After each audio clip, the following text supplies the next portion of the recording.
There was something strange about that man. I'm still trying to comprehend what just happened to me. My hands are shaking as I write this. I was going to wait until the morning to write this up, but I thought it'd be best to do it while it was still fresh in my memory. Apologies if this isn't written very eloquently. I'm incredibly tired and my mind is still racing a mile a minute, but I'll try and recount what happened as best as I can. As many on here would know, it's currently exam period in UK universities. My exams aren't for another week, but I'm somewhat of a night owl and enjoy peace and quiet when revising, so I often go to the library at night while it's relatively calm. I didn't realize how late it was until I'd finished my work. It was 2 in the morning. The library was essentially empty by that point, except for myself and several other students in the silent study area. I've been hyped up on coffee and Red Bull since I got to the library and was calming down hard. I could barely keep my eyes open, so I packed my stuff up and began to head home. A bit of exposition is necessary at this point. My university library in the 20th century, whereas students' halls are out in the suburbs somewhat about 2 miles from the library, it takes me about half an hour to walk home. There was 2 ways back to my accommodation. I could go through a pretty rough area of the city, which is well lit and takes a bit longer, or there's a shortcut through a school, which isn't very well lit. I figured that I would probably be more likely to get mugged or something if I went the long way, so I decided to take the shortcut. In retrospect, that was a pretty shitty decision. It was snowing pretty heavy yesterday, so by this point the snow has turned into ice in most places. Most busy pathways have been trodden on so much that the ice isn't a problem. When I got to the shortcut, the entire pathway was covered in black ice. Now, I'm not usually one to be scared by old buildings and dark alleys, but as I got about halfway down the path, I just realized just how creepy this place was. The realization made me speed up a little bit. The bushes to my left and right rustling made me speed up even more. I was just being silly in that the rustling was probably just the wind. I looked behind me for a brief moment on my own sanity. I saw a man on the pathway behind me.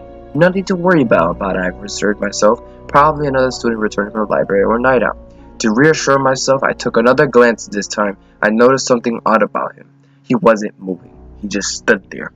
I could make out any of his features from this distance. His stance was also strange. His arms were hanging to either side and his legs were spread quite far apart. I was so deep in thought and worried that I forgot how bad the ice was. I began to lose balance, and after a few unsuccessful attempts to stay on my feet, I hit the floor hard. Recomposure. Stood up and brushed myself off. I looked behind me, and to my horror, the guy was closer. Much closer. He still wasn't moving. He was still in that strange stance. That's when I noticed something else was strange about him. I couldn't make out any of his features. It was as if he was drenched in a shadow, but there was nothing to cast a shadow on him. We stood there in silence for a moment. I couldn't see his eyes. Hell, I didn't even know if he had eyes, but I could feel him staring right at me. I definitely consider myself a rational guy, and I have no doubt this guy was a human, but his presence made me feel horribly uneasy. I finally broke the silence. "You alright, man?" I managed to stutter. "Nothing."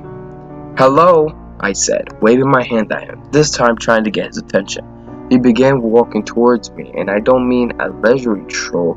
This motherfucker was striding towards me as fast as he could. I'd like to say that this is where I stood my ground and fended off the guy. I'm a pretty big guy. I'm not physically intimidated by many people, but something about him made me feel like a helpless little kid. I bolted as fast as I could. I didn't stop running until I got to the block of my flats. I mustered the courage to look behind me, but there was nobody there. I honestly don't know how to process what happened to me. There was something so strange about that man.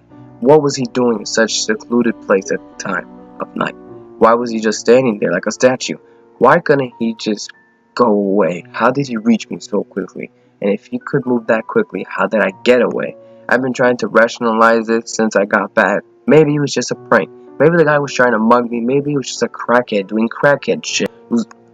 It was only when these thoughts were rushing through my mind that I realized something was stranger. It's below 0 outside. When I was walking back, I could barely see in front of me for the mist my breath was making. There wasn't any mist coming from his face. Whatever that thing was, it wasn't breathing. Thank you so much for taking the time to watch this story. If you guys like this content, subscribe and give it a like, and I'll see you guys for the next video.